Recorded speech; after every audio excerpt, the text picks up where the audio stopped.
The cabin stood at the far edge of town, where the paved road thinned into gravel, and then into nothing, and the land dipped sharply toward Blackwater Creek.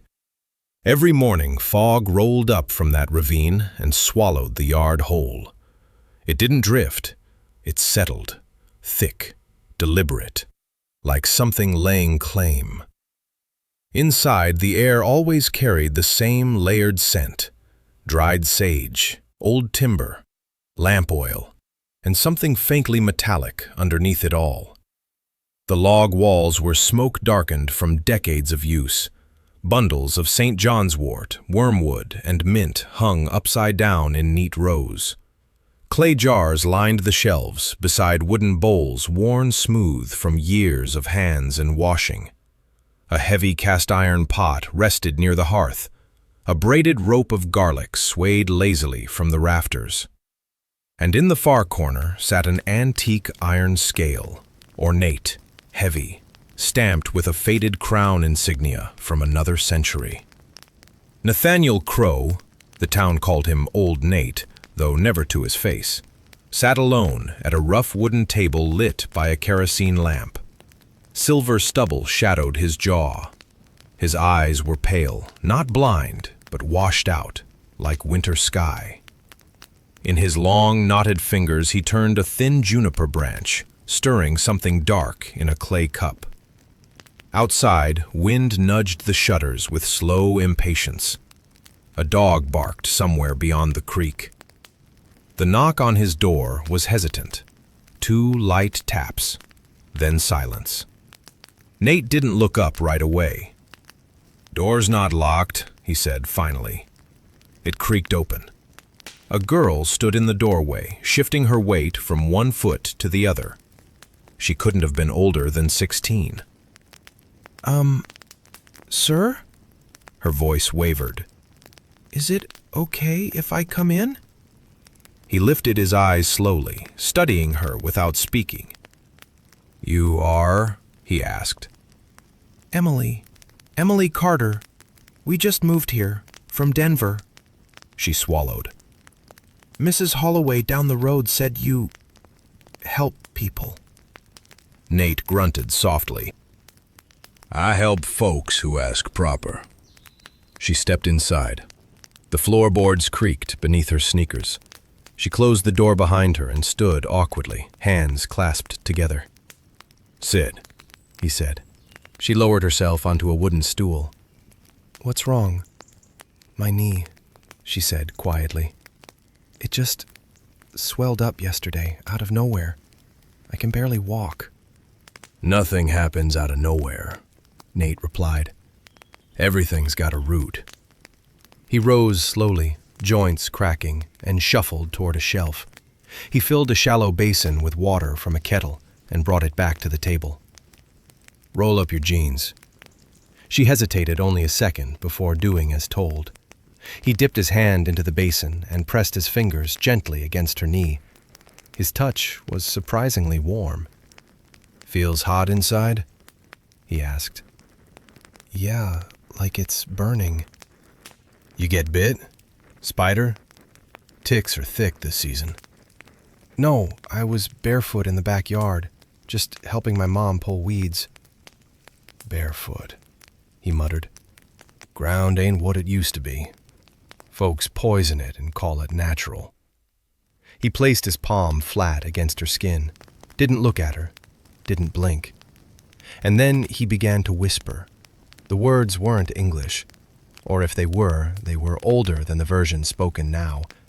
His voice rose and fell like tide water, soft, rhythmic, measured. Emily felt goosebumps crawl up her arms. For a moment, she wanted to pull her leg away, but she didn't. "Your grandma," Nate said suddenly, still not looking at her. "What's her name?" "Margaret. She said she knew you." "Lots of people knew me," he said flatly. "Few stayed close." He withdrew his hand and reached into a cloth pouch. Dried herbs fell into the water. It hissed softly, darkening at once. "Tomorrow morning," he said. "Don't get up early." Have your mama bring a bucket of spring water from that old pump down the hill. I'll come by." She nodded. "And if someone calls your name tonight," he added casually, "don't panic." Her throat tightened. What do you mean? "Don't panic," he repeated. "It won't mean harm." Who would call me? Nate finally looked at her then. "Who needs to?" His gaze lingered longer than comfortable. "Don't be afraid," he said quietly. "Fear feeds things faster than flesh." When she stepped back outside, the air had turned sharp and cool. Their rental house sat at the far end of Willow Bend Road, a sagging farmhouse with a leaning barn and an apple tree older than memory.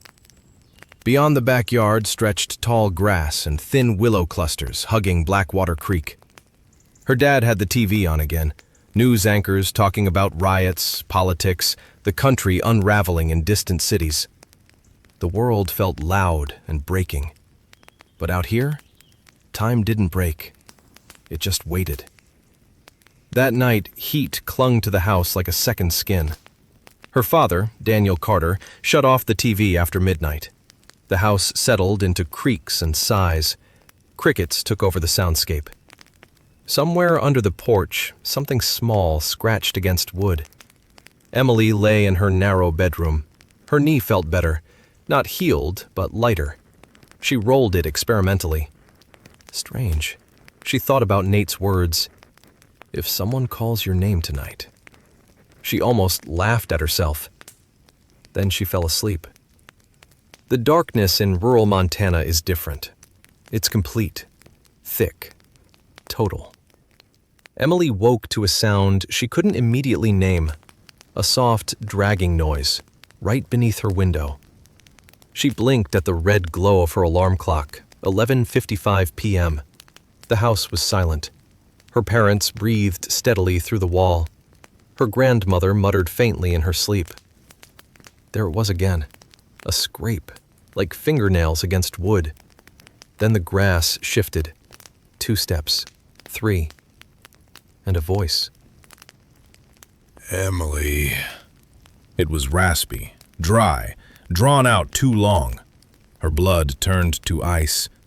The voice said her name correctly, but something about it felt stretched, like it wasn't used to shaping human syllables.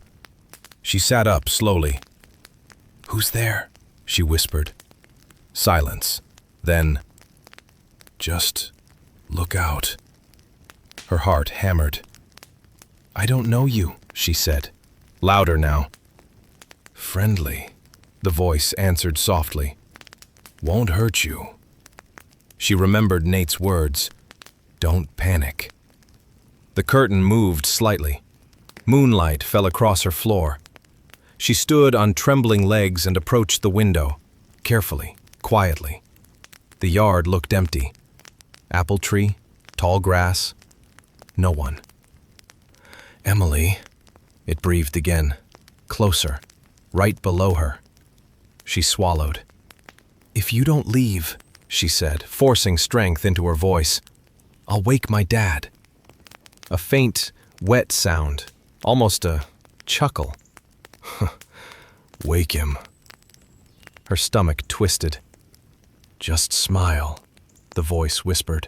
"Smile at me, and I'll go." Her chest tightened. Why would it want that? Her fingers trembled as she reached toward the screen. The air shifted. Something brushed the siding. Then, a long, slow scratch dragged across the glass. She stumbled back. The moon slipped behind a cloud. Darkness swallowed the room. And from below the window, the voice dropped its softness. "Halfway," it murmured. "Just halfway." The window screen jerked violently.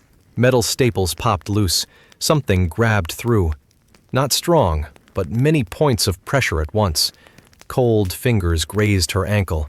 Her scream caught in her throat. She swung blindly, knocking her alarm clock into the glass. It shattered. Dogs erupted into barking across the neighborhood. Her father's footsteps thundered down the hall. "Dad!" she finally screamed. The grip tightened once, then released. Outside, something moved low and fast through the grass, not upright, not fully on all fours. Her father burst in, holding a fireplace poker. He threw open the window and shouted into the night. For a split second, between two bushes, Emily saw it. A shoulder. Too long, skin slick, and the smell hit them both. Rotting meat. By morning, 3 damp impressions marked the dirt beneath her window, like something had crouched there. Daniel didn't speak for a long time. Then he said one thing. "We're going back to that old man." When Daniel confronted Nathaniel Crow, the old man didn't deny it. "It came," Nate said simply. "What came?" Daniel demanded. "Something that answers to name." Daniel's jaw tightened. "You told her it wouldn't mean harm." Nate's pale eyes held steady. "It won't, if you handle it right." Daniel didn't believe in this, didn't believe in rituals. But he had served overseas. He had seen things that didn't fit clean categories. "What do I do?" "Go to the creek line tonight," Nate said. "Small fire, white plate, her photo, a drop of blood." Daniel stiffened. "Blood?" "Mark of ownership," Nate replied. "Offer it so they don't claim the whole." Daniel stood very still. "Or," Nate added, "you can wait until it asks again." That night, father and daughter stood at the edge of Blackwater Creek. The fire was small. The plate sat in the dirt.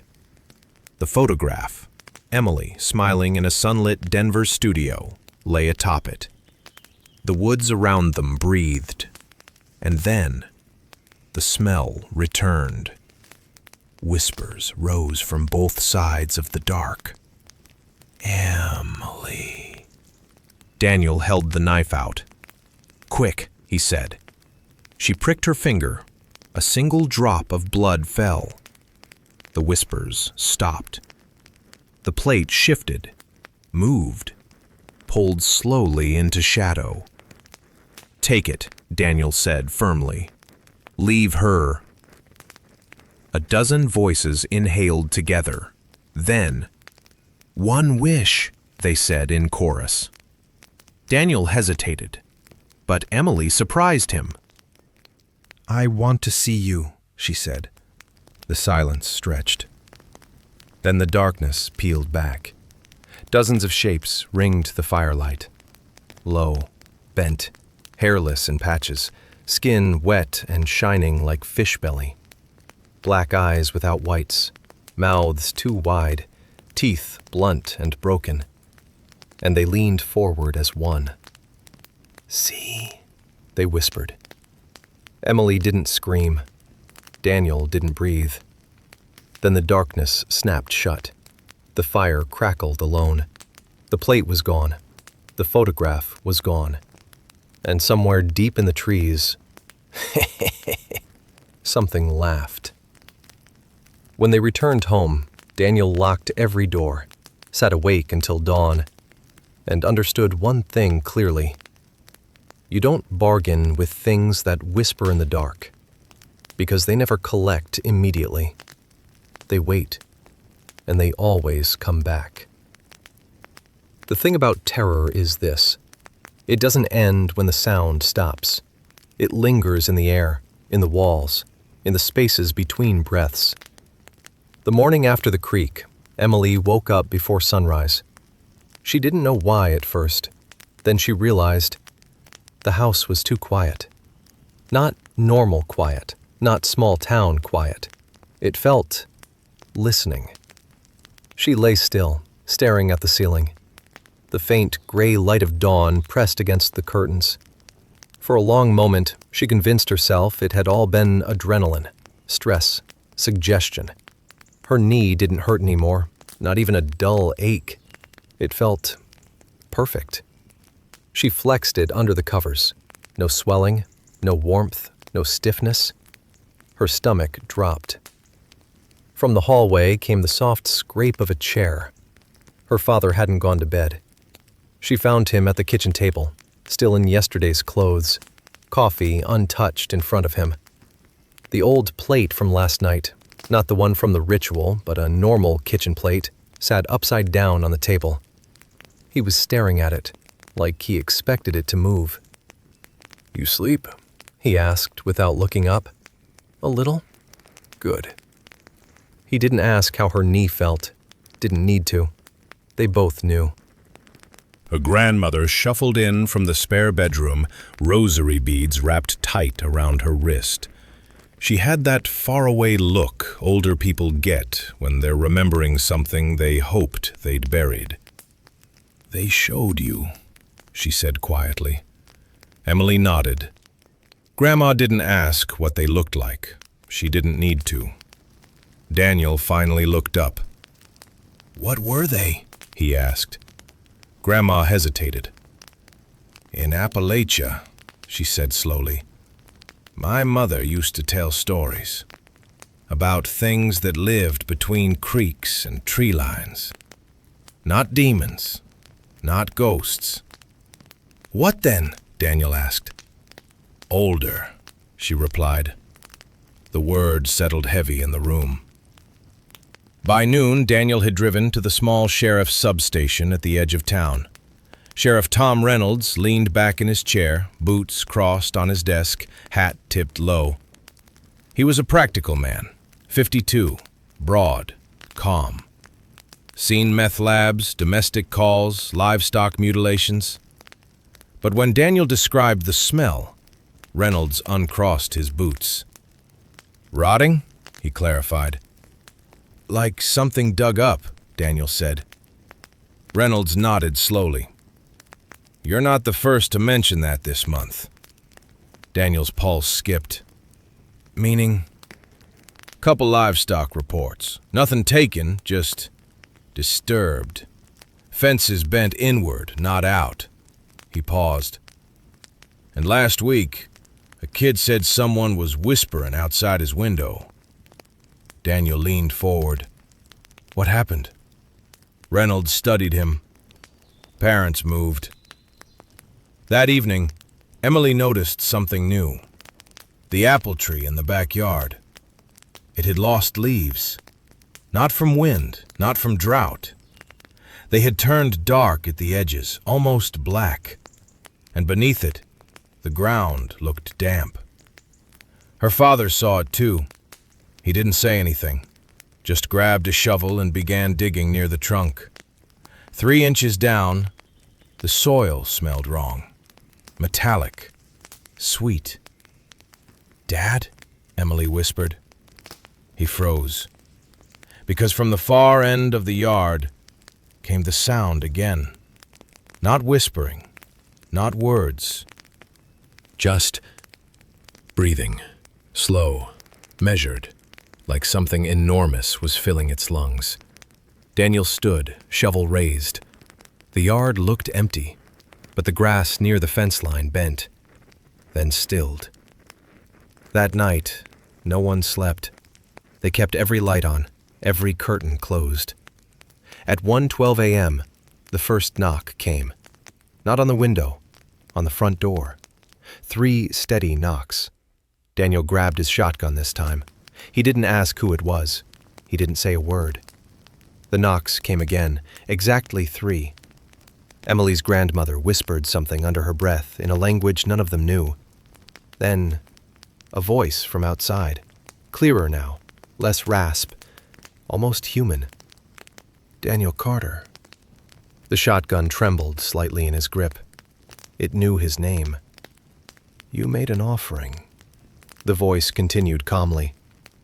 "We accepted." No response from inside. "You owe the rest." Emily's breath hitched.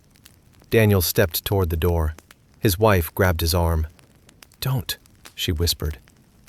The voice shifted tone, not angry, amused. "You saw us," it said. That was her wish. Silence stretched. Then, "Now it's ours." The door handle turned, slowly, testing. The deadbolt held, but the wood creaked inward, not from force, from pressure, like something leaning all its weight against it. Daniel chambered around. "Leave," he said firmly. A pause, then soft laughter. Not loud, not mocking, just certain. "We are patient." The pressure lifted. Footsteps moved across the porch, but they did not sound like two legs. More. Many more. The house settled again, but no one in it felt relief.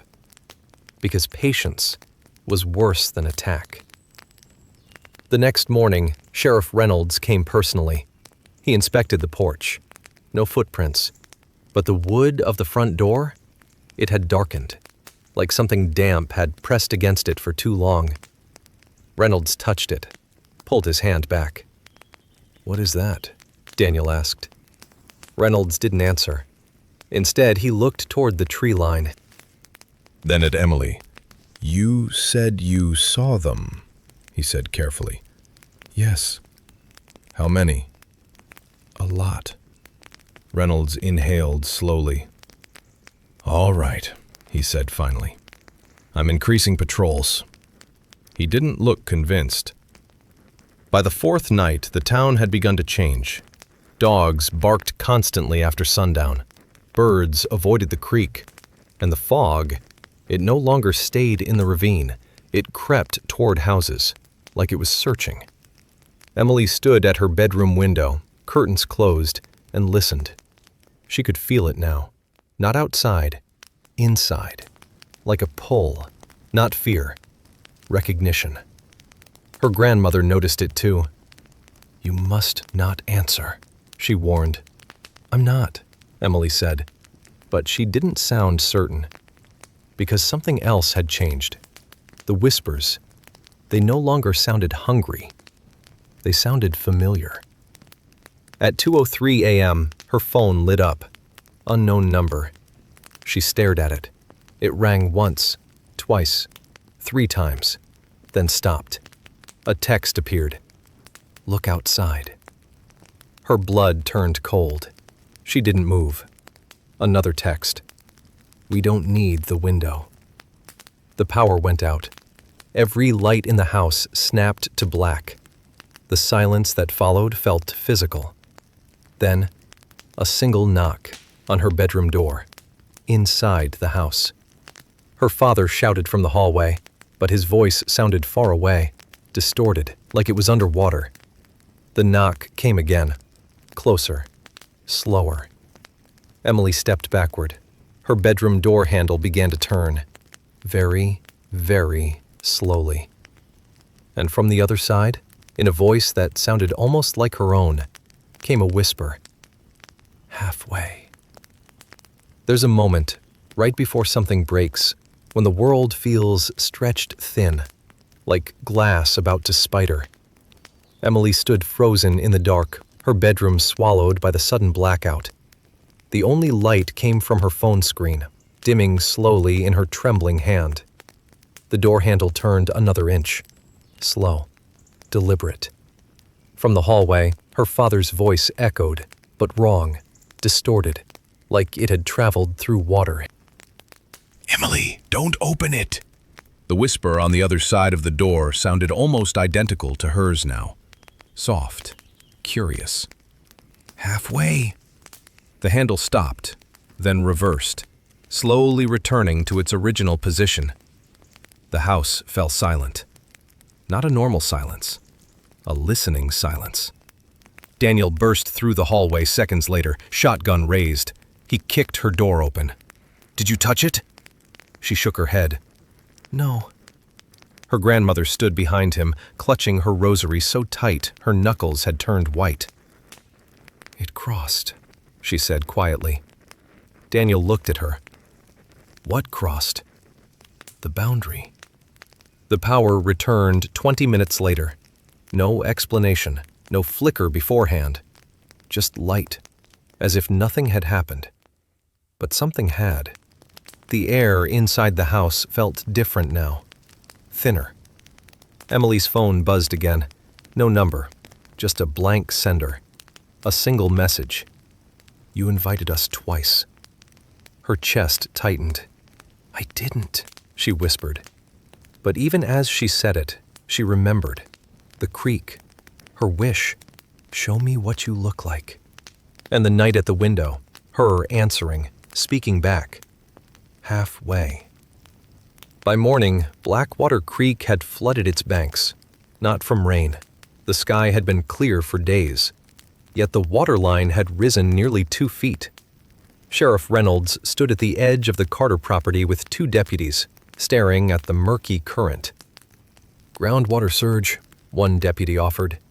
Reynolds didn't answer, because in the mud along the bank, there were impressions, not footprints, not exactly. They looked like hands, but elongated. Finger marks too long, pressed deep, like something had pulled itself from the water and walked upright. That afternoon, Daniel drove back to Nathaniel Crow's cabin. The fog had come early. It clung to the hollow even though the sun was high. Nate was already waiting on the porch. "You shouldn't have let her ask," he said before Daniel even stepped out of the truck. Daniel's jaw tightened. "You said one wish." "I did." "You didn't say it binds." Nate's pale eyes flicked toward the tree line. "Seeing is acknowledgement." Daniel stepped closer. "Then how do we undo it?" Nate didn't answer immediately. Instead, he walked back inside, motioning Daniel to follow. The cabin smelled stronger than before. Herbs, smoke, and something else. Copper. "You made an offering," Nate said quietly. "But you didn't close the circle." Daniel felt something cold settle in his gut. "What circle?"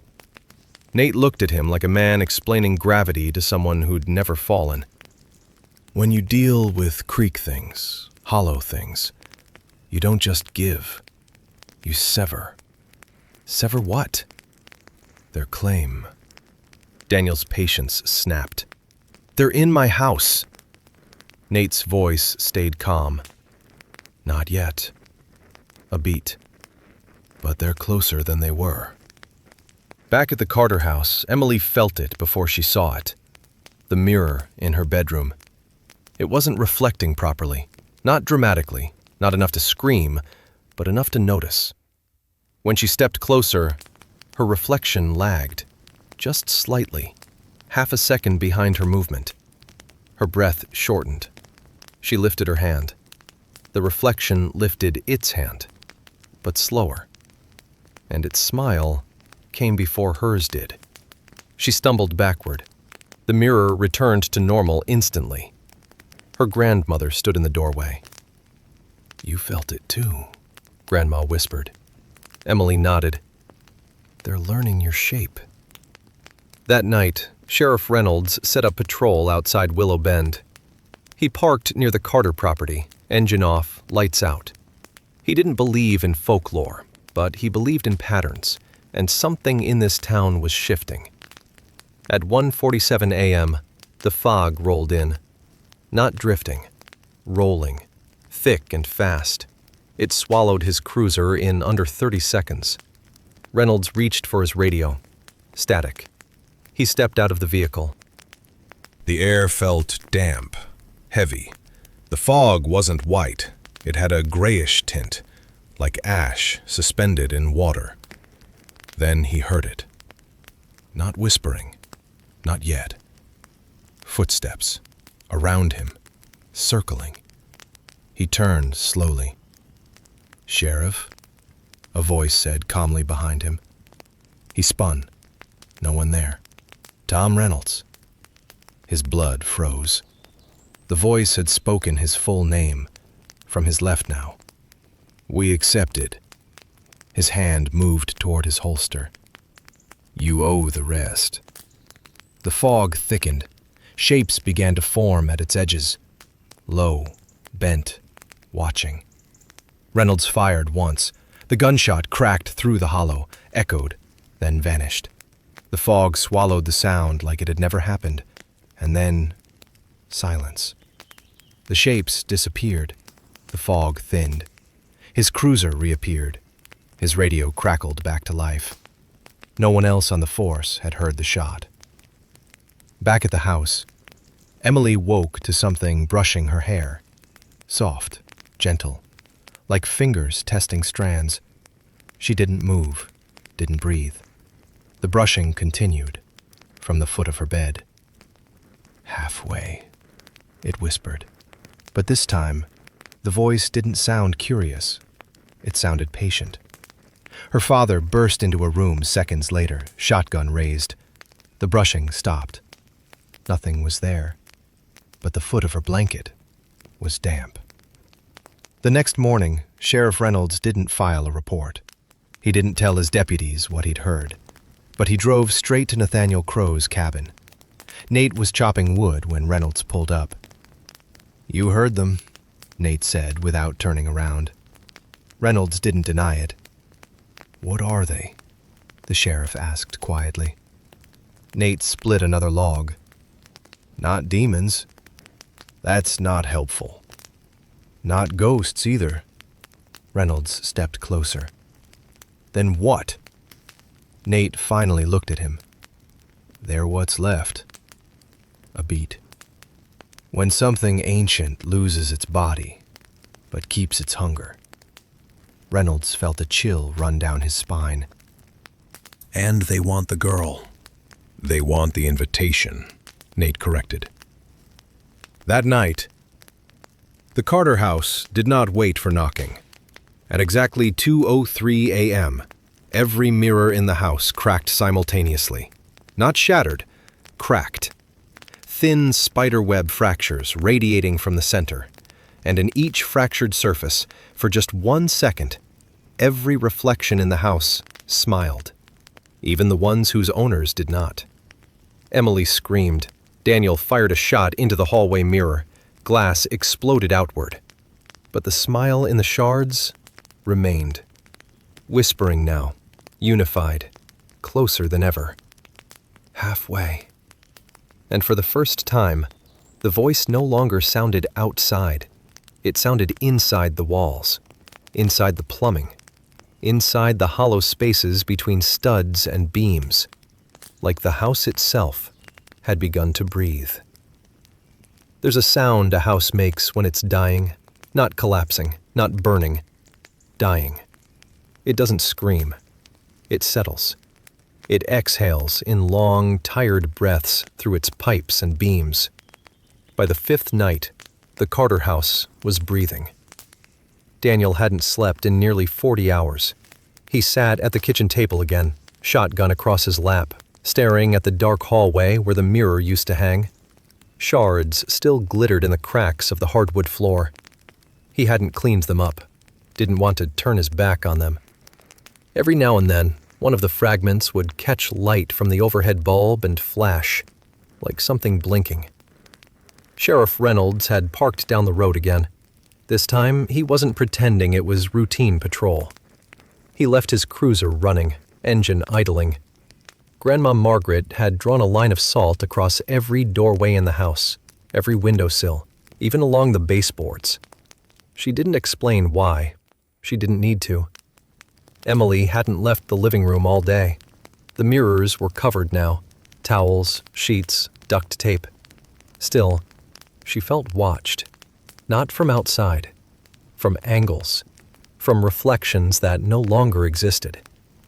At 1:58 a.m., the pipes began to hum. Low at first, like distant electricity. Then louder, a vibration through the walls. Daniel stood up. The humming became whispering. Not one voice, hundreds, layered, stacked, saying nothing clear, just breath shaped into syllables. Emily. The lights flickered, not out, just dimmed, as if something was pulling power away in steady draws. The salt at the doorway near the hallway shifted, not blown, not scattered, pressed, like something invisible stepped onto it. A single footprint formed in the line. Long, too long. Then another, crossing fully into the living room.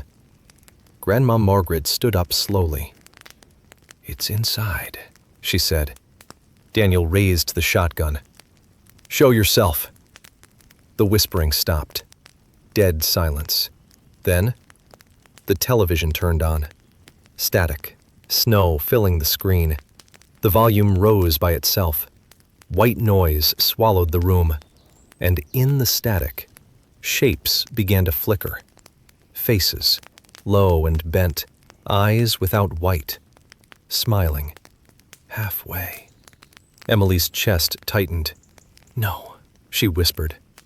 The static shifted, and for a split second, the screen showed the creek, Blackwater, at night, the plate, the fire, the moment she asked to see them.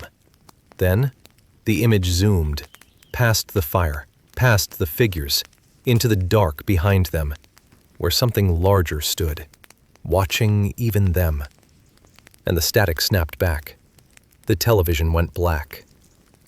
Outside, Sheriff Reynolds heard the shot. Daniel had fired into the TV. The blast shattered glass and plastic. Reynolds ran toward the house, boots crunching over gravel. As he reached the porch, the front door slowly opened on its own. Reynolds froze. The interior lights flickered violently.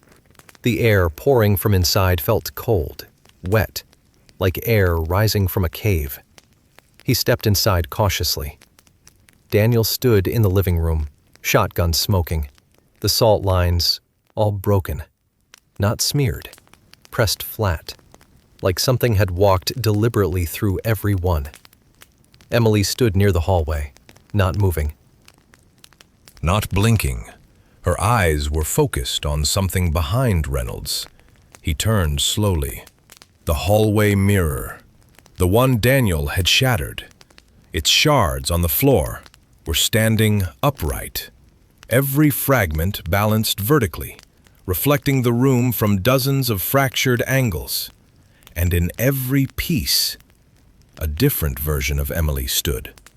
Some smiling, some crying, some older, some pale. One, not human at all. The fragments trembled, then fell flat simultaneously. Reynolds swallowed. "What the hell was that?" Grandma answered softly. "It's not trying to come in anymore." Daniel looked at her. "What does that mean?" "It's already here." That night, Emily dreamed, but it wasn't a dream. She knew that immediately. She stood at Blackwater Creek again, alone. No fire, no plate. The water was higher now, reaching the tree roots. The fog rolled thick across the surface. From the opposite bank, shapes emerged.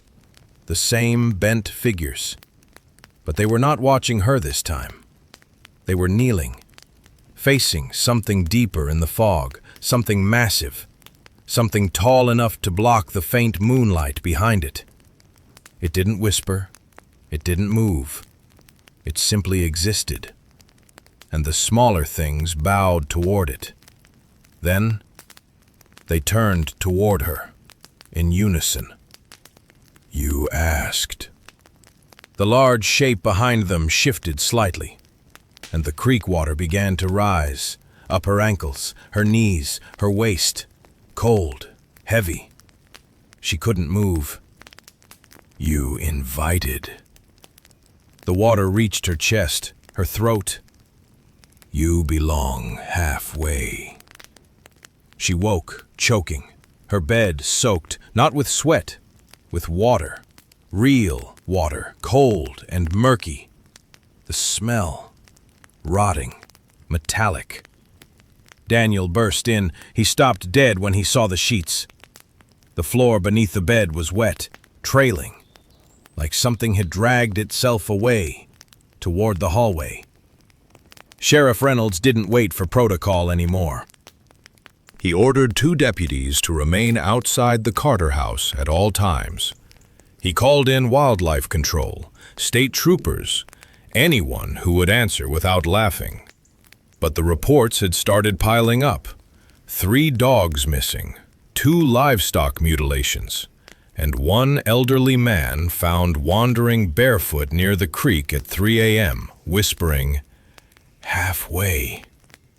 Nathaniel Crow closed his cabin that afternoon, boarded the windows, packed only 1 bag. He drove into town, straight to the Carter house. Daniel met him on the porch. "You didn't finish it," Nate said quietly. Daniel's jaw clenched. "Finish what?" "The severing." "You never told me how." Nate looked at Emily through the window. "They're not after her body," he said. "They're after her threshold." Daniel didn't understand. Nate stepped closer. "They can't fully cross without consent." A beat. She gave it. Emily stepped onto the porch. "I didn't mean to." Nate's eyes softened for the first time. "It doesn't matter." The fog rolled in again, thicker than ever. From down the road, Sheriff Reynolds' cruiser lights flickered, then died.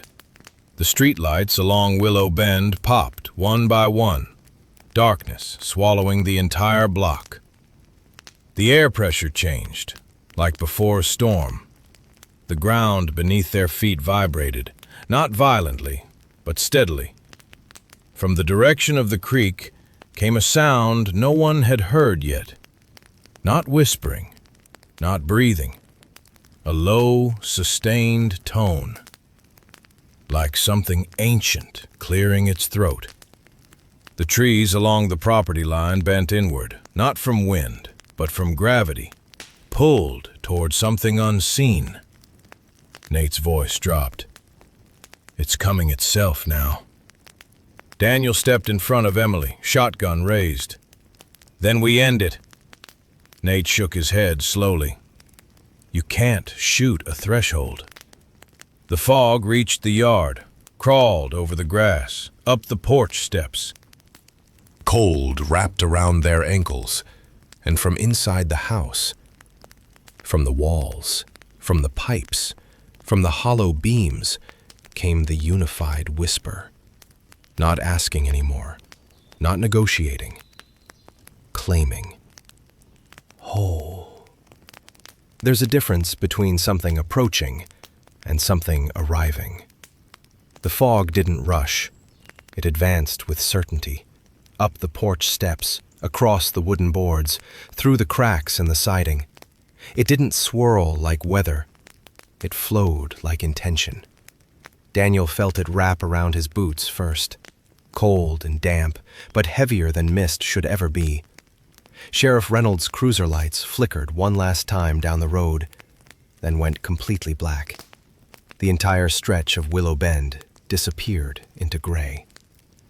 Nate didn't move. He didn't raise his voice. He just said very calmly, "It's not the smaller ones." The ground vibrated again, low, sustained, like a bass note that never ended.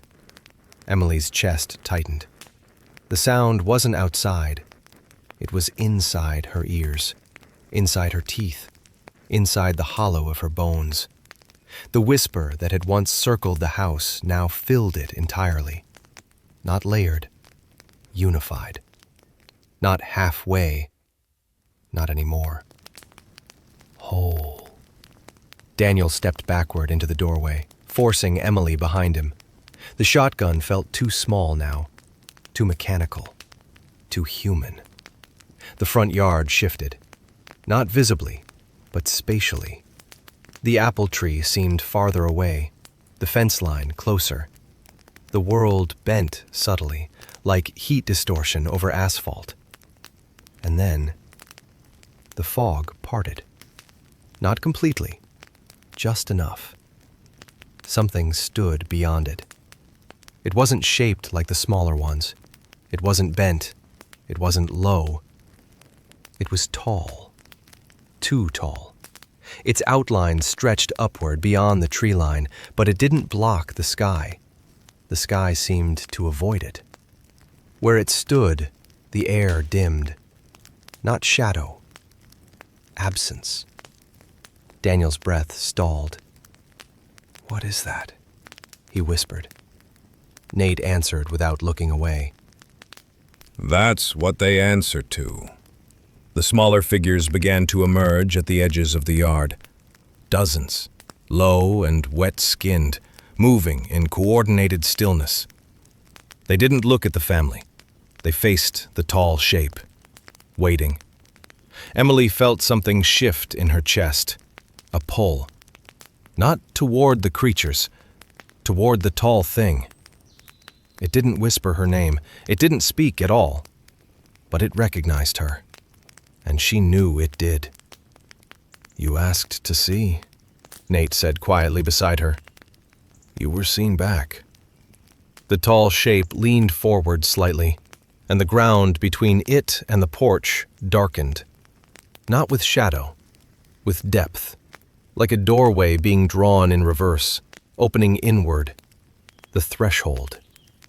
Daniel felt it before he understood it. The porch beneath his boots softened.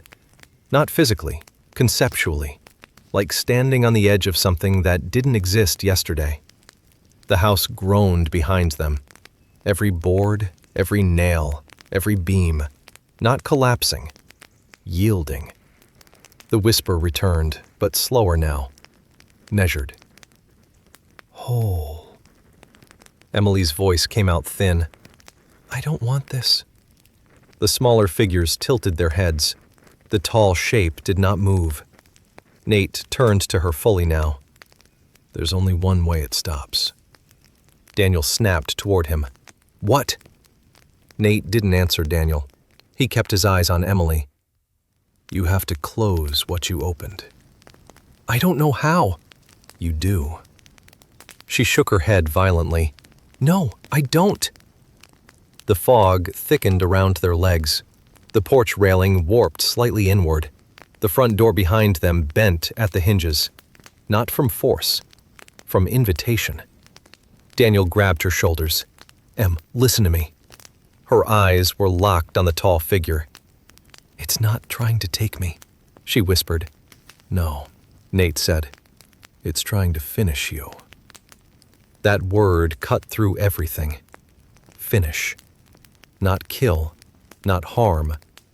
Complete. The ground between them and the shape deepened. The darkness became dimensional, and Emily understood suddenly. It wasn't a creature stepping into their world. It was a world stepping through her. Her wish hadn't been about sight. It had been about acknowledgement. She had asked to see what waited beyond the fire, and something beyond the smaller things had looked back. She felt it now, inside her reflection, inside the lag in the mirror, inside the water in her lungs from the dream. It had been aligning, halfway, waiting for the rest. Daniel saw her expression change. He saw realization and fear, and something worse. Acceptance. "No," he said immediately. "Dad, no." Sheriff Reynolds stumbled up onto the porch through the fog, gun drawn but shaking. "What do we do?" he shouted. Nate finally raised his voice. "She has to revoke it."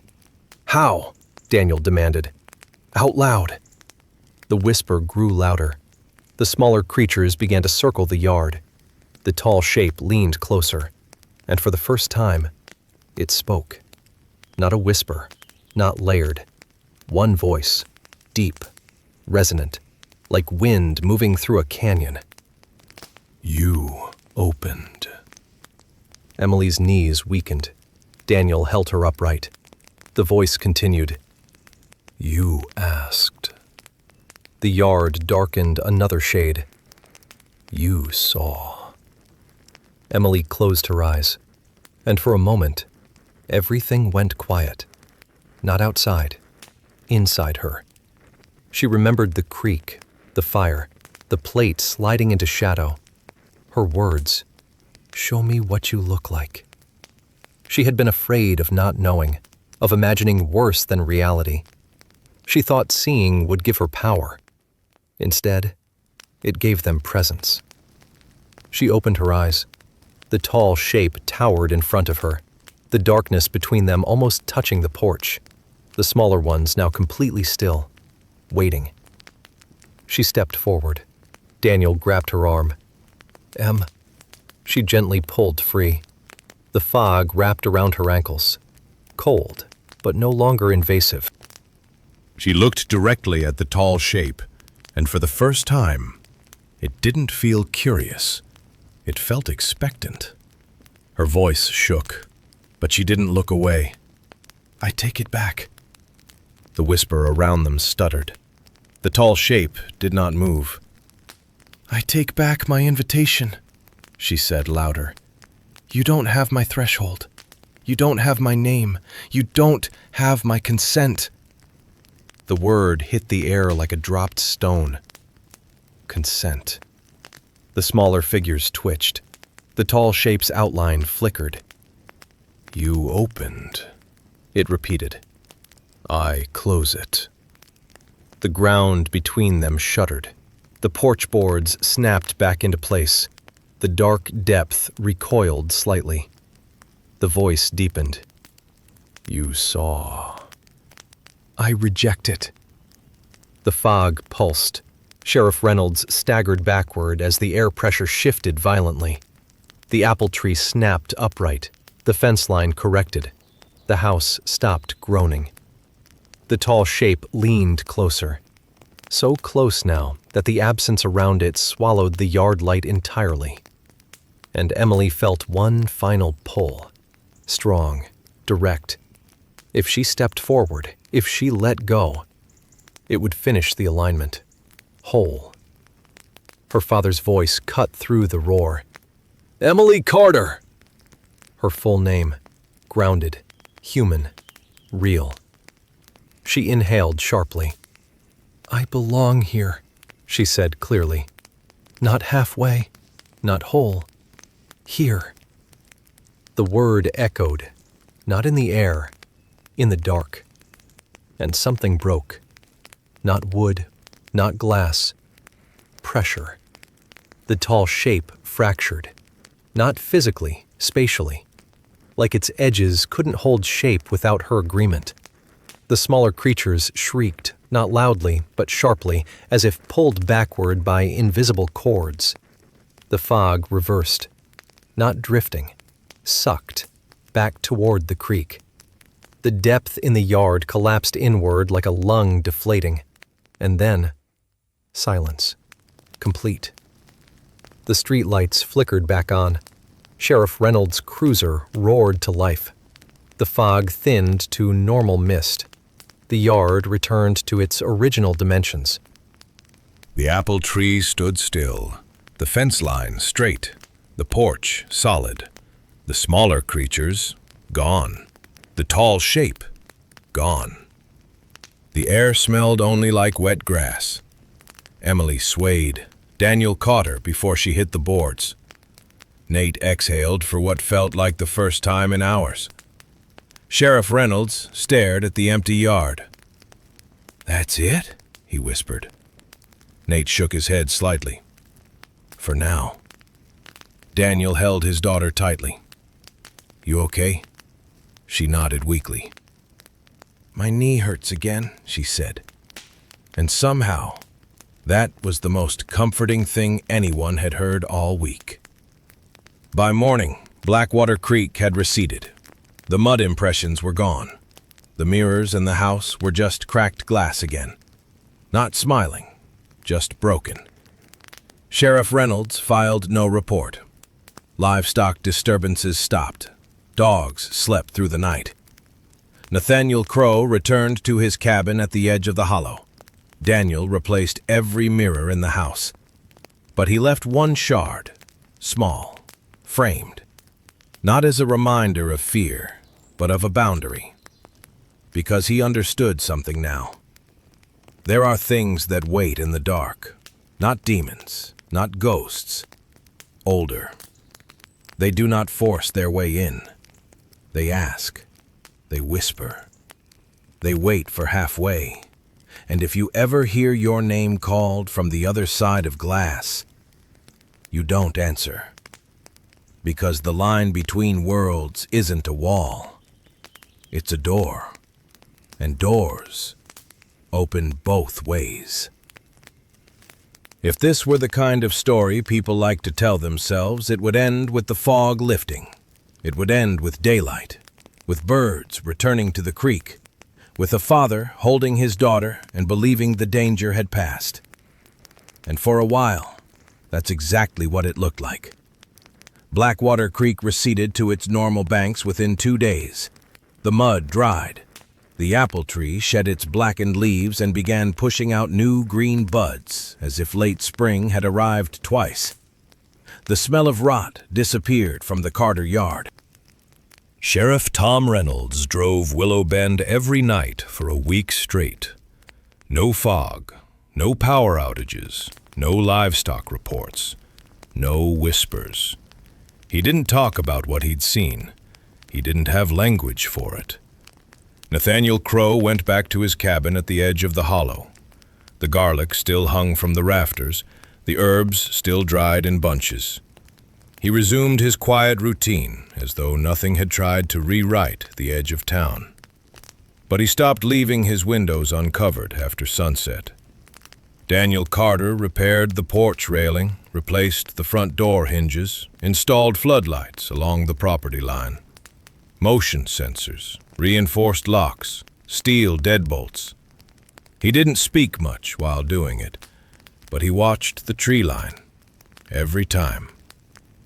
Emily's knee swelled again on the third morning, not painfully, just enough to remind her of gravity. She didn't complain. She didn't ask Nate for help again. And that, more than anything, told him she understood.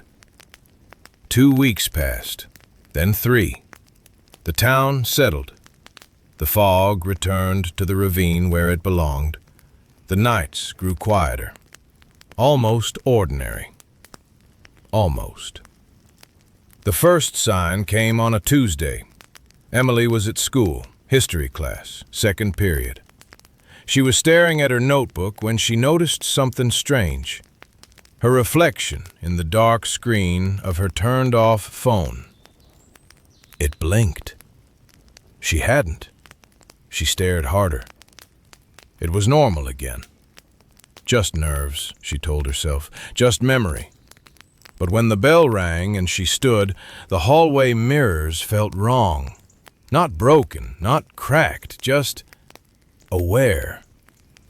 She avoided looking at them. That night, Daniel found something in the backyard, near the fence line, where the fog had once thickened.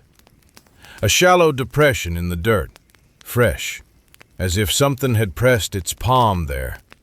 Long fingers. Too long.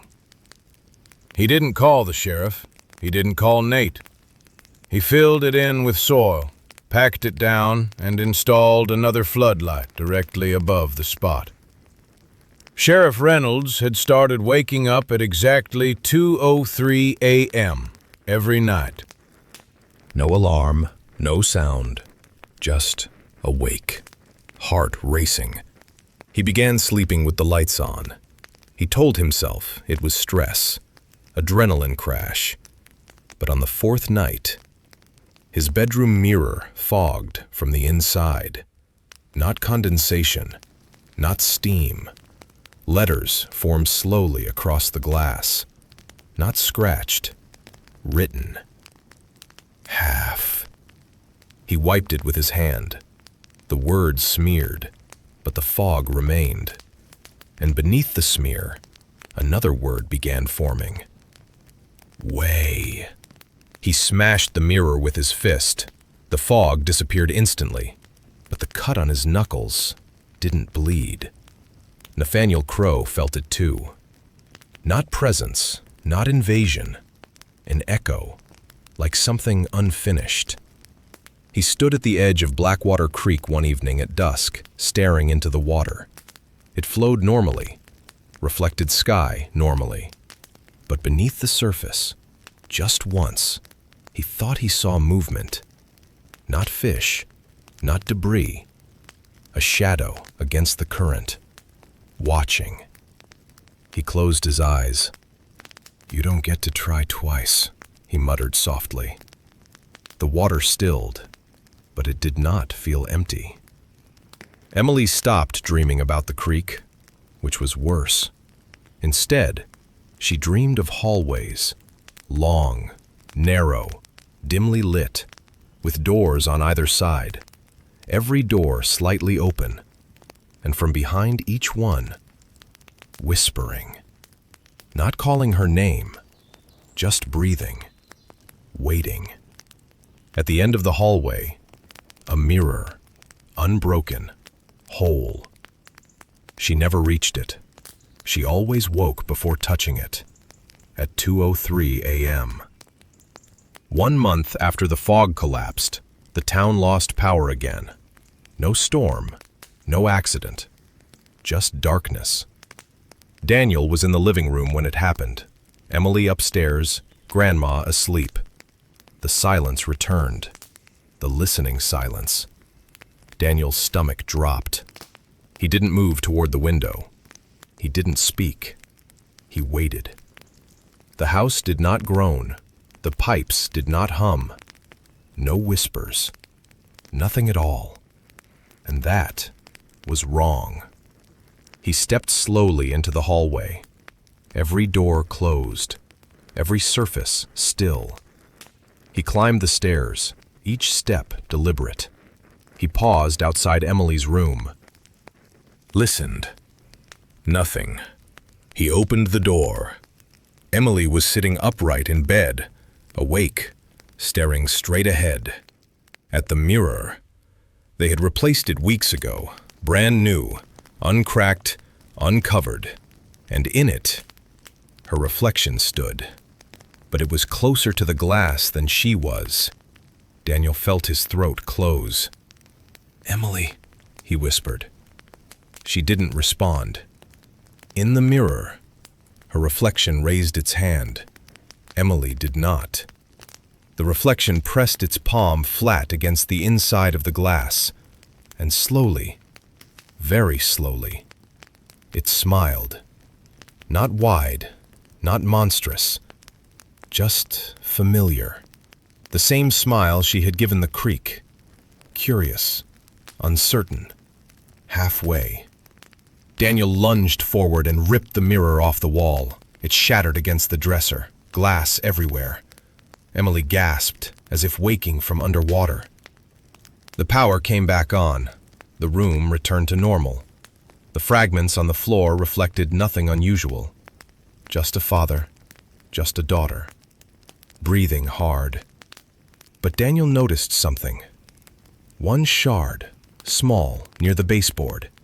It reflected the hallway, not the bedroom. He stared at it. The hallway was empty, except at the far end, a dark shape, tall, not moving. He blinked. The shard reflected only drywall again, normal. He crushed it under his boot. The next morning, Daniel drove to Nate's cabin without telling anyone. He didn't knock. He stepped inside. Nate was already packing herbs into small cloth bundles. "You felt it," Daniel said. Nate nodded once. "It never fully closed." Daniel's jaw tightened. "She revoked it." "Yes." "Then why is it still—" "Because thresholds don't disappear," Nate said calmly. "They relocate." Daniel's stomach turned. "Where?" Nate met his eyes. "In her." The word hung between them like a blade. Daniel's voice dropped. "Explain." Nate sighed. "When she opened that line, something connected. When she closed it, she denied entry, but the awareness remained. They can't cross without consent. But consent isn't always verbal." Daniel's hands curled into fists. "You're saying she'll, what, invite it again?" "I'm saying curiosity doesn't die easily. Daniel thought of the smile in the mirror. Not fear, not possession. Recognition. That night, at 2:03 a.m., Emily woke without knowing why. No whisper, no movement, no fog, just silence. She sat up, her knee ached, comfortingly human. She glanced toward the bare wall where the mirror had been. Nothing there. She lay back down, closed her eyes, and in the dark, very faintly, from somewhere deep inside the house, came a single word. Not demanding, not claiming. Patient. Whenever. There's something worse than something hunting you. Something waiting for you. Because hunting means urgency. Waiting means certainty. The word didn't echo through the house. It didn't vibrate the pipes or crack the glass. It wasn't outside. It wasn't even in the walls. It came from somewhere closer. Somewhere internal. Whenever. Emily opened her eyes. Darkness. Stillness. Her clock read 2:03 a.m. Of course it did. She sat up slowly, listening. Her father's soft breathing down the hall. The faint hum of the refrigerator downstairs. The house settling. Normal. Almost. Her knee throbbed faintly, steady, grounding. She swung her legs over the side of the bed and stood. The hallway felt longer tonight, the air cooler. She walked toward the stairs. Each step felt deliberate, like she was moving through something slightly thicker than air. Halfway down, she stopped. There was light in the living room. Not from lamps, not overhead. From the television. It was on. No sound, just glow. Static, flickering. Daniel hadn't left it on. He never left it on. She descended the rest of the stairs slowly. The static wasn't random. It pulsed, like breath. She stepped closer. The static shifted just slightly and began forming shapes. Not clear, not detailed, but suggestive. A tree line. Water. A horizon. Blackwater Creek. But not from the bank. From above. Looking down. As if something tall stood over it. Watching. She didn't look away this time. Her reflection faintly overlapped the screen, and for a second, it aligned perfectly with the shape in the static. Tall, unmoving, waiting. Whenever, the television whispered. Soft, not demanding, just offering. Her chest tightened. You can't, she said quietly. The static flickered, and the creek image sharpened. No fog this time. No smaller creatures. Just the bank. The place where she had stood beside her father. The exact patch of dirt where the plate had rested. Empty. Still. And then, a ripple in the water. Not from wind. From something beneath. She stepped back. The TV clicked off instantly. Silence. She stood alone in the living room, heart racing. And for the first time, she wasn't entirely sure she wanted it to stay off. That realization terrified her more than anything. The next day, she didn't tell her father. She didn't tell her grandmother. She didn't call Nate. Because the whisper hadn't threatened her. It hadn't claimed her. It had waited. And she understood something now. It wasn't trying to drag her across. It was giving her time to walk. Sheriff Reynolds' sleep had gotten worse. He no longer woke at 2:03. Now he didn't sleep at all. Every time he closed his eyes, he saw the fog parting. Not toward the Carter house. Toward town. Toward Main Street. Toward every front door. He began keeping a notebook by his bed, writing down every odd call, every strange report. 3 teenagers claimed they heard someone calling their names near the creek last Friday. An elderly woman reported knocking on her bedroom wall from the inside. No forced entries, no footprints, no evidence, but always names, being spoken correctly, too correctly. He drove to Willow Bend again that afternoon, not for patrol, for conversation. Daniel met him on the porch. "You're not sleeping either," Reynolds observed. Daniel didn't deny it. "She's different," Reynolds said carefully. Daniel's expression hardened. "How?" Reynolds hesitated. "She doesn't look scared anymore." Daniel looked past him, through the living room window. Emily stood inside, still, watching the tree line. Not nervously, thoughtfully. Nathaniel Crow returned to the creek at dusk. He carried no plate, no herbs, no tools. He stood at the bank and spoke quietly into the water. "You were denied." The current moved steadily, unremarkable. "You can't cross." The water rippled once, softly, not aggressive, acknowledging. "You're patient," Nate continued, "and patience works on the young." The creek gave no answer, but Nate felt it, a stillness beneath the movement. Not gone, just restrained. He sighed. "You're not waiting for her consent anymore," he murmured. The water darkened slightly. "You're waiting for her curiosity." That night, 2:03 a.m., Emily did not wake up. Her father did. He sat upright in bed without knowing why. The house was silent, too silent. He stood, walked to her room, and paused at the doorway. She was asleep, peaceful, breathing steady. He almost relaxed. Then he noticed her window was open, just a crack. He stepped closer. He had locked it. He was sure he had locked it.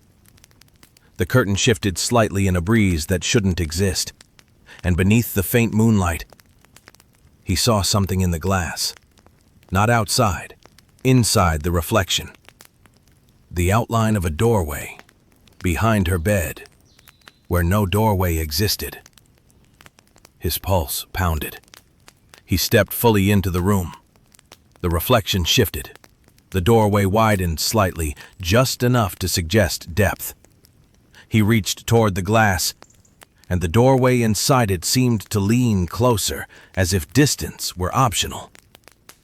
"Emily," he whispered urgently. Her eyes opened instantly, clear, awake, not confused. She followed his gaze to the window. The reflection looked normal again. Just trees, just night. She sat up slowly. "It's not trying to scare me anymore," she said softly. Daniel's stomach dropped. "What is it doing?" She looked at him. And for the first time, there was something older in her eyes. "It's waiting for me to ask." The next morning, she walked to Blackwater Creek alone. She didn't tell anyone. The air was crisp, the water calm. She stood at the exact place where the fire had burned weeks ago. The ground was flat again. No depression, no mark. Just dirt. She stared into the water for a long time. Nothing happened. No fog, no whisper. Just current. She exhaled slowly. "I'm not opening it," she said aloud. The water remained steady. She turned to leave, and that's when she heard it. Not from the trees, not from the bank, from beneath the water. Her voice, perfectly replicated. Curious, soft. "What if you already did?" The surface didn't break. No figure rose, no shadow moved. But the reflection in the water, it smiled before she did. Halfway. And for just a second, she didn't step back. She leaned forward. Not much, just enough to see deeper. And beneath her own reflection, something vast shifted in the dark current. Not reaching, not forcing, just present, waiting. Whenever, it whispered again. And this time, the word didn't feel like a threat. It felt like a promise. There's a moment in every haunting when it stops being about fear and starts being about choice. That's the moment no one talks about. Because fear can be fought. Choice has to be owned. Emily didn't tell anyone about the creek. Not her father, not her grandmother, not even Nate. She carried it quietly, like a splinter beneath skin. It wasn't painful, just present. And presence, she was learning, was the real currency of whatever had answered her that first night. The whispers had stopped pressing. The fog hadn't returned. There were no knocks, no broken mirrors, no flickering lights. But at 2:03 a.m., she still woke. Not startled, not sweating, just aware. And each night the same thought arrived gently, like a suggestion rather than a command. You've already seen the door.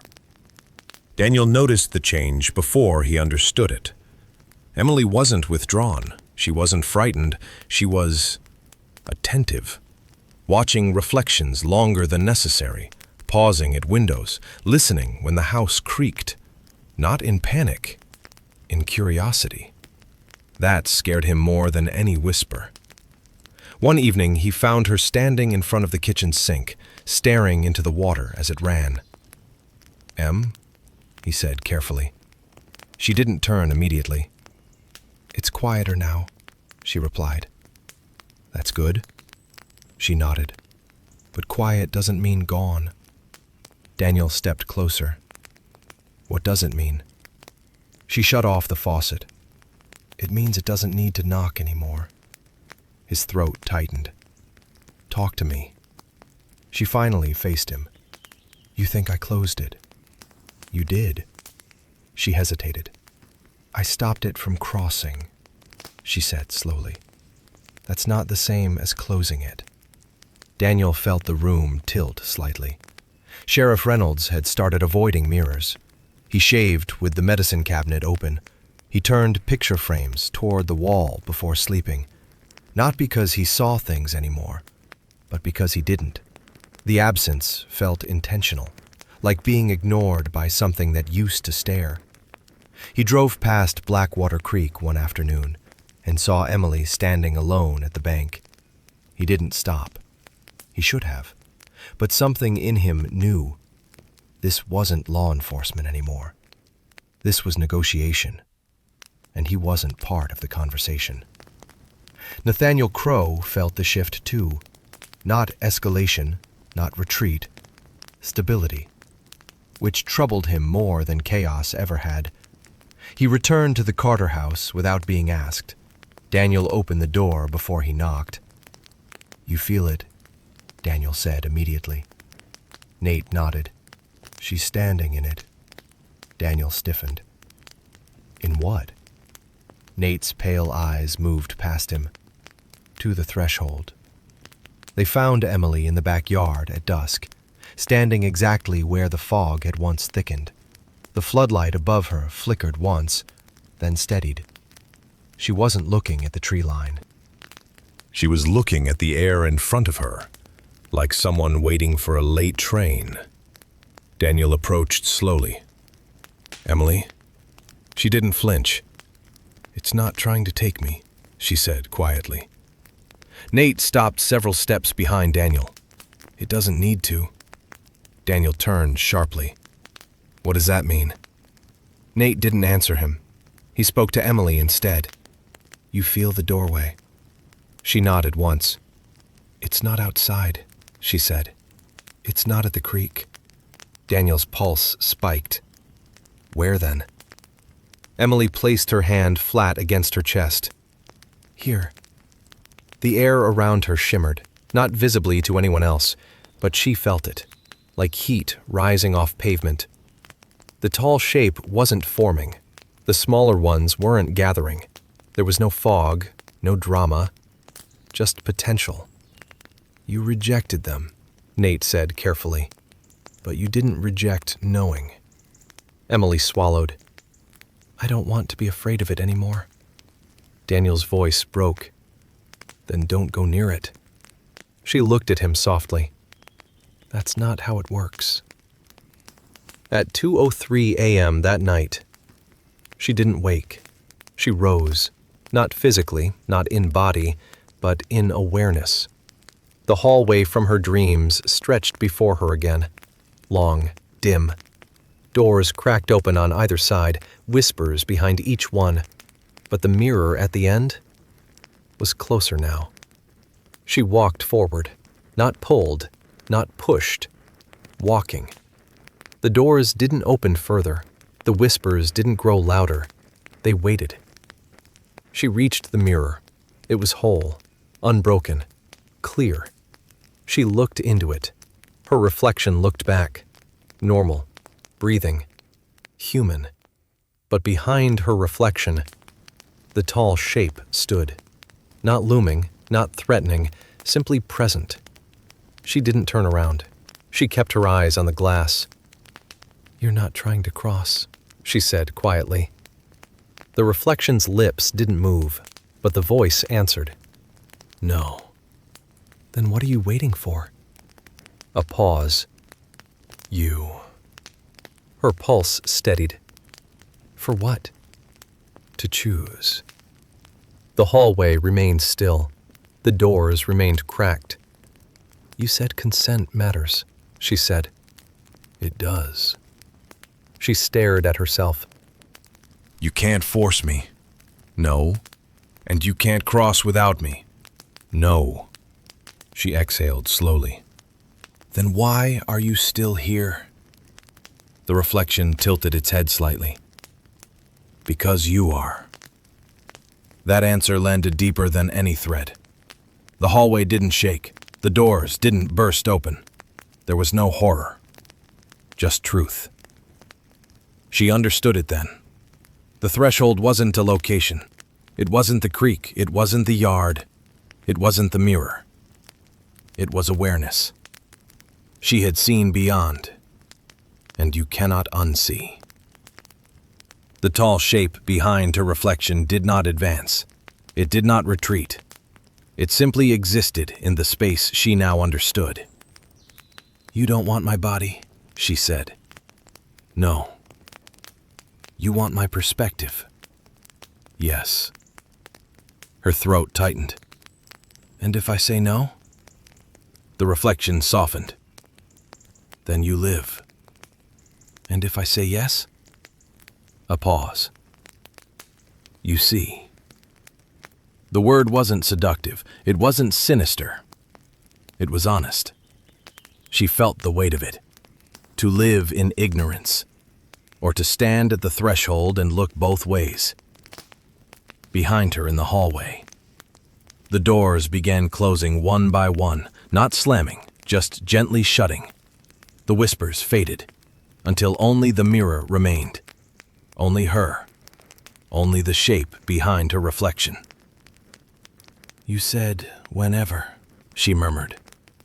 Yes. Not now. The tall shape did not disappear, but it stepped back, just slightly, creating space. The mirror cleared. Only her reflection remained. The hallway dissolved, and she opened her eyes in her bedroom. 2:03 a.m.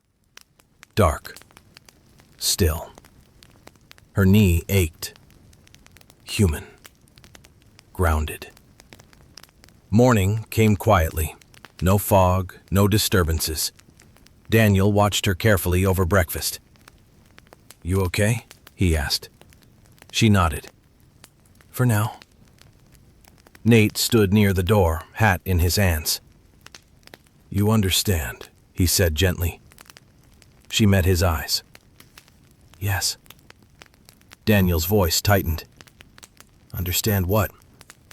Emily looked between them. It's not a monster, she said. Nate didn't disagree. It's a door. Daniel swallowed hard. And? Emily glanced toward the window, toward the tree line.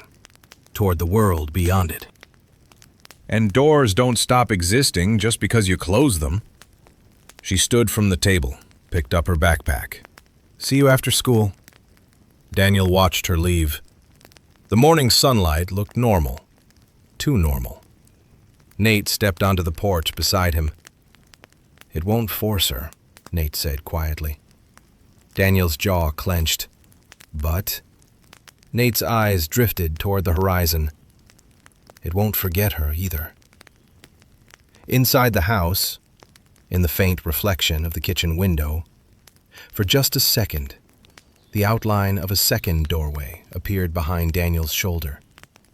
Not opening, not closing. Waiting. And somewhere deep beneath Blackwater Creek, something vast and patient shifted slightly in the dark current. Not reaching, not claiming, just keeping the door unlocked. Whenever. There is a moment right before a storm breaks, when the air grows heavy, metallic, almost electric. But this wasn't weather. It was awareness, and it was spreading. The first disappearance didn't make the news. Small towns don't escalate immediately. They rationalize. A 17-year-old boy named Caleb Mercer didn't come home after fishing near Blackwater Creek. His truck was found parked crooked near the trailhead, keys still in the ignition, phone on the dashboard. The sheriff organized a search. Dogs refused to track past the creek bank. They whimpered, dug their paws into dirt, pulled backward. Sheriff Reynolds didn't say what he was thinking, but when he walked down to the waterline alone, he felt it. Not presence, permission. The current moved slowly, too slowly, as if the water were thick, waiting. Emily heard about Caleb at school. She felt the shift immediately. Not guilt, not surprise, recognition. Something had changed. The door wasn't pressing her anymore. It wasn't whispering. It was open elsewhere. That terrified her, because it meant she wasn't the only one who could hear it. That night, Daniel didn't let her out of his sight. He didn't say why. He didn't have to. The house felt stable again, but stability can be deceptive. At 2:03 a.m., no whisper came, no hallway, no mirror. Instead, a dreamless void, absolute black. But she wasn't alone in it. She could sense distance, depth, and movement, far below. The tall shape wasn't standing anymore. It was shifting. And for the first time, it wasn't waiting. It was searching. She woke with a sharp inhale. Her knee burned, not aching, burning. She pulled back the blanket. On her kneecap, a faint mark, circular, like a ring of pressure, half complete. Nathaniel Crow arrived at the Carter house before sunrise. He didn't knock. Daniel opened the door immediately. "You feel it," Daniel said. Nate nodded once. It moved. Emily stepped into the hallway. "It's not patient anymore," she said quietly. Nate studied her face. "No," he agreed. "It found another threshold." Daniel's stomach dropped. "Another kid?" Nate didn't answer directly. "It doesn't need the same door twice." Sheriff Reynolds returned to the creek with divers. They searched for hours. Nothing. No body, no sign of struggle. But one diver surfaced pale, shaking. "What did you see?" Reynolds demanded. The diver swallowed. "I didn't see it," he said. "See what?" The man's voice trembled. "I felt something look back." By evening, the town felt different, more than tense, thinned, as if something had been drawn through it. The fog did not return. The whispers did not resume. Instead, the silence expanded. Emily stood at her bedroom window, looking toward the tree line. Her reflection in the glass aligned with the darkness outside. For a moment, she couldn't tell which side she was on. "You're not taking me," she whispered softly. The air did not answer, but somewhere beyond sight, something adjusted course. At 11:48 p.m., the knock came again. Not at the window, not at the door. Inside the walls. 3 slow thuds. Daniel shot upright from the couch. The sound repeated, from the basement. Grandma Margaret clutched her rosary. "It's under," she whispered. Daniel grabbed the shotgun. Reynolds, already parked down the road again, saw the lights flicker once, then steady. He stepped out of his cruiser and heard it. A low tone, not loud, but continuous, coming from beneath the ground. The basement door creaked open on its own. Daniel moved toward it slowly. "Stay upstairs," he ordered. Emily didn't listen. She followed. The basement smelled damp, old concrete, but something else. Wet stone. The sound grew louder as they descended. The tone vibrated through the steps, through bone, through teeth. The basement floor had cracked. Not violently, just a thin fracture line running from one corner to the other. And from the crack came water. Not flooding, seeping. Black water. Daniel froze. "That's not possible," he muttered. The creek was hundreds of yards away. The water pooled slowly, forming a shallow mirror across the concrete. Emily stepped forward. Nate grabbed her arm. "Don't." She looked down at the reflection forming on the floor. The water was still. Too still. And in it, not her reflection. The tall shape, closer than ever. Not towering now, not distant, at eye level. The circular mark on her knee burned hotter, half complete. "It's not trying to come through the house," she said. Daniel's voice cracked. "Then what?" She looked at him. "It's trying to anchor." The water on the floor rippled, not outward, inward, as if something beneath were drawing itself up. Sheriff Reynolds burst through the front door above. "Daniel!" The basement lights flickered, then went out. Darkness swallowed the room. Only the faint sheen of water remained visible, and within it, 2 eyes opened. Not glowing, not monstrous, just vast, seeing. Emily felt the pull again. Not aggressive, but directional. The circle on her knee burned brighter, 3/4 complete now. Nate's voice cut sharply through the dark. "It found the second threshold," Daniel shouted back. "What does that mean?" Nate's answer was almost lost beneath the low, rising tone. "It means if she doesn't close it now..." The water surged upward suddenly. Not like a wave, like gravity reversed. The reflection rose, the tall shape emerging from the surface without breaking it, dimensional, unfolding. The basement walls bowed outward, concrete groaned. Sheriff Reynolds fired once into the water. The bullet vanished without splash. Emily stepped forward anyway. Daniel grabbed her. "No!" She met his eyes. "If I don't, it won't stop at me." The tone deepened. The shape almost fully formed now. Not in their world. Between it. The circle on her knee burned complete. Whole.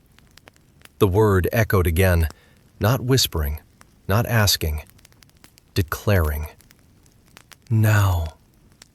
And for the first time, Emily understood. Whenever had become now. There's a difference between a door and a crossing. A door can stay open forever. A crossing demands a step. And once that step is taken, there is no such thing as halfway. The basement lights were dead. The only illumination came from the thin, black sheen of water spread across the concrete floor. It wasn't flooding. It wasn't overflowing. It was holding, like a surface waiting to be broken from the wrong side. Daniel's grip tightened on Emily's arm. "No," he said, and this time it wasn't an order. It was fear. The tall shape in the water had almost fully defined itself, not rising like a body, not forming like flesh, unfolding, like space rearranging to make room for it. Sheriff Reynolds stood frozen at the base of the stairs, gun still aimed at the surface that had swallowed his bullet whole. Nathaniel Crowe didn't look surprised anymore. He looked resigned. "It found the anchor," Nate said quietly. Daniel's voice cracked. "Then cut it loose." "You can't cut a perception," Nate replied. The low, sustained tone vibrating through the basement deepened. The water trembled inward, not splashing, not spilling. Drawing itself into shape. The circular mark on Emily's knee burned bright under the fabric of her jeans. Complete now. Whole. It didn't hurt. That was the worst part. It felt aligned. She stepped forward. Daniel held her tighter. "Emily, don't you dare." She looked at him, and for the first time since this began, she didn't look curious. She looked certain. "It's not trying to drag me," she said calmly. "It doesn't need to." The shape in the water tilted slightly, as if listening. Nate spoke softly, but urgently. "If you step into it, you won't be taken." Daniel stared at him. "What does that mean?" "It means she won't die." A beat. "But she won't stay the same." The concrete beneath their feet cracked another inch. The basement walls bowed outward again. Sheriff Reynolds took one step back. "Crow," he muttered, voice unsteady. "What happens if she doesn't?" Nate didn't look away from the forming shape. "It won't stop at her." The low tone shifted pitch. Not louder. Closer. The water rose, not upward, but outward, climbing the air like a vertical surface bending toward Emily. She exhaled slowly. "You said consent matters," she whispered into the dark. The shape's outline sharpened. "Yes." "If I step forward?" "Yes." "I choose." The word settled heavy in the basement. Choice. Daniel's voice broke entirely. "You don't have to do this." She turned to him gently. "I already did." The truth of it landed harder than anything else. The first night at the creek, the mirror, the hallway, the question. Seeing is acknowledgement.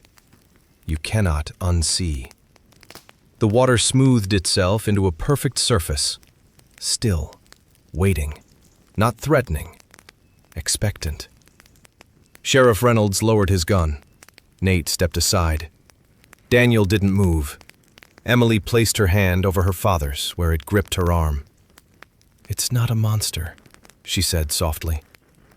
"Then what is it?" Daniel whispered. She looked back at the water. "It's what's behind things." The tone in the basement harmonized suddenly. Not oppressive. Resonant. The tall shape stood fully defined now. No features, no face, just presence. Dimensional depth where a body should be. Not flesh, not shadow. Perspective. Emily stepped forward. Daniel lunged to stop her, but his hand passed through something that felt like thick air. The space between them shifted, not distance. Boundary. She wasn't being pulled, she was stepping. The water did not splash when her foot touched it. It held, like glass. The surface rippled once, outward, not inward. The tall shape leaned closer, not towering, eye level. Her voice didn't shake. "I close it," she said clearly. The shape paused. "You open," it replied, not in sound, but in understanding. "I close it." The circular mark on her knee burned white hot. Then, cracked. A thin fracture through the ring. The basement shook violently. Daniel shouted her name. Sheriff Reynolds stumbled into the stair railing. Nate braced himself against the wall. The water surged. Not upward. Downward. Collapsing into itself, like a lens snapping shut. The tall shape fractured, not breaking, folding. The tone dropped suddenly into silence. Absolute. Total. The basement lights flickered back on. The concrete floor was dry. No crack. No water. No mark. Emily stood alone in the center of the room. Daniel rushed forward, grabbing her shoulders. "Emily!" She blinked, slowly. Looked at him, confused. "Took you long enough," she murmured faintly. Her knees buckled. He caught her before she hit the ground. Sheriff Reynolds scanned the basement wildly. "It's gone?" Nate stepped forward carefully. He studied the floor, then Emily, then the air itself. "No," he said softly. "It's not gone." Daniel's stomach dropped. "What do you mean?" Nate met his eyes. "It's closed." Emily slept for 36 hours. No dreams, no movement, no whisper at 2:03. The town held its breath. Blackwater Creek returned to normal current. No disappearances, no reports, no fog. Sheriff Reynolds finally slept through the night. Nathaniel Crow removed the boards from his cabin windows. Daniel sat beside his daughter's bed the entire time, watching her breathe. When she finally opened her eyes, they were clear, normal, human. "Dad?" she said softly. He swallowed hard. "Yeah." She blinked. "My knee hurts." He laughed and cried at the same time. "That's good," he said. She frowned slightly. "Why?" "Because it means you're here." She didn't remember the basement, not clearly, just fragments. Water, darkness, a feeling of falling inward. But not fear, not exactly. More like standing on the edge of something and deciding not to jump. The circular mark on her knee was gone. Not faded. Gone. Weeks passed. The town stabilized. No more whispers. No more reflections lagging. No more 2:03 awakenings. The house stopped breathing. The silence became ordinary again. One evening, Daniel stood alone at the edge of Blackwater Creek. He watched the water move past rocks and roots. Normal. Steady. He crouched down, touched the surface. Cold. Nothing else. Behind him, Nate approached quietly. "It won't try again," Daniel said. Nate didn't answer immediately. "It can't," Daniel pressed. Nate looked out over the current. "She didn't shut a door," he said carefully. "She stepped back from a crossing." Daniel turned slowly. "What's the difference?" Nate's pale eyes reflected the water. "A door can open again." Daniel's jaw tightened. "And a crossing?" Nate finally met his gaze. "Once you refuse it completely, it looks elsewhere." Daniel felt something twist inside his chest. Elsewhere? The creek flowed on, unbothered, unaware, or pretending to be. Nate's voice lowered.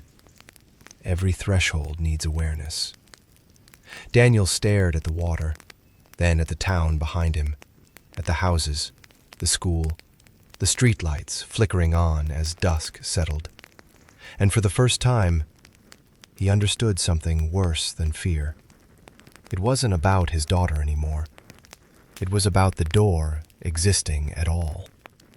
Somewhere beneath the dark current, something vast adjusted slightly. Not reaching, not claiming, not whispering, just present. Waiting for the next voice, curious enough to say, "Show me." And this time, it would not need to knock. If this were mercy, it would have ended in the basement. If this were justice, it would have taken only one life. But this wasn't mercy, and it wasn't justice. It was awareness. And awareness spreads. 2 months passed, long enough for people to call it coincidence, long enough for Caleb Mercer's disappearance to fade into unsolved, long enough for Blackwater Creek to look like nothing more than water moving over stone. Emily went back to school. Daniel went back to work. Sheriff Reynolds stopped driving Willow Bend every night. Nathaniel Crow stopped waiting on his porch. The town exhaled. And that's when it began. Not with fog, not with whispers, not with a knock. With a question. It started small. A sophomore named Jenna Blake stayed late after school working on a photography project. She'd been obsessed lately with reflections, windows, puddles, chrome surfaces. She posted a picture that night, a photo of Blackwater Creek at dusk. The caption read, "Feels like something's just beneath the surface. Wish I could see what it really looks like." The image went mildly viral. Small-town curiosity, moody, atmospheric. But if someone had zoomed in, if someone had brightened the lower half of the image, they might have noticed the water's reflection didn't match the sky. They might have seen the faint outline behind her silhouette. Not towering, not bent, just present, watching the one holding the camera. Emily saw the post. Her stomach dropped. She didn't scream, didn't panic. She just knew. The threshold had shifted. Not into her, not into the basement. Into language, into desire, into curiosity. Daniel noticed the change in her expression. What? She turned the phone toward him. He didn't understand at first. It's just a picture. She shook her head slowly. She asked. He stared at her. What? She asked to see. The words landed like a gunshot in a quiet room. That night, at 2:03 a.m., Jenna Blake woke up. Not from a sound, from stillness. Her bedroom window was closed, locked, her mirror intact, but her phone screen glowed. The photo of the creek open, zoomed. The water darkened, and the reflection in the image tilted, just slightly. Jenna leaned closer, heart racing, but not in fear, in excitement, in that intoxicating edge of the unknown curiosity. The image deepened, not pixelated, dimensional. The water in the photo rippled inward, and from beneath the surface, a shape adjusted, not emerging, just aligning. Her reflection in the black screen smiled before she did. Halfway. She whispered it before she realized she was speaking. "Show me." Across town, Emily sat upright in bed, wide awake. The whisper hadn't come to her. The pull hadn't touched her. But she felt the shift, like air pressure changing before a storm. Daniel was already at her door. "You felt it?" She nodded. "It's not here." "No." "It's not at the creek." "No." She swallowed. "It moved." Daniel's chest tightened. "To who?" She didn't answer. She didn't have to. Sheriff Reynolds' radio crackled at 2:17 a.m. Missing person, female, last seen in her bedroom. Window locked from the inside, no forced entry. Mirror shattered outward, as if something inside had exploded against it. He didn't need to ask the name. He already knew. Nathaniel Crow stood at the edge of Blackwater Creek before dawn. He didn't bring herbs. He didn't bring a plate. He didn't bring salt. He just watched the water. "It found another threshold," he murmured. The creek flowed calmly. No fog, no distortion, just current. But beneath the surface, he felt it. awareness spreading outward like ink in water. It wasn't claiming bodies, it wasn't dragging people under. It was answering. Wherever someone leaned too close to the edge of not knowing, wherever someone stared too long into reflection, wherever someone said, "Show me." Emily stood beside him. She didn't cry. She didn't apologize. "It's not evil," she said quietly. Nate nodded. "No." "It's not hunting." "No." She watched the current move over stone. "It's responding." Nate's pale eyes studied her. "You understand now." She did. And that understanding felt heavier than fear ever had. "It's a door," she whispered. "Yes. And doors don't choose who walks through." The water shifted slightly, just enough to ripple the surface. Not a wave, a breath. Daniel arrived seconds later, his face pale. "Another kid," he said flatly. Emily nodded. He looked at the water like he wanted to punch it, like he wanted to dam it, drain it, burn it. But you cannot fight depth. You cannot arrest perspective. You cannot shoot awareness. Sheriff Reynolds joined them shortly after sunrise. He didn't speak. He just looked. 4 people standing at the edge of something none of them could close. That night, Emily did not wake at 2:03. No one in her house did. But somewhere in town, in a different bedroom, in front of a different mirror, a different voice whispered softly into the dark. "Just a little closer." And somewhere beneath Blackwater Creek, something vast and patient adjusted again. Not hungry, not malicious, just endless. The door did not swing open violently. It did not crack the sky. It did not flood the streets. It simply remained, unlatched, waiting for the next curious hand to test the handle. Because the truth isn't this, that something lives beneath the water, or behind the mirror, or inside the walls. The truth is simpler. It lives in the moment someone decides not to fear the dark, but to look past it. And when they do, when they lean halfway, the dark leans back, and it never forgets the sound of a human voice saying, "Show me."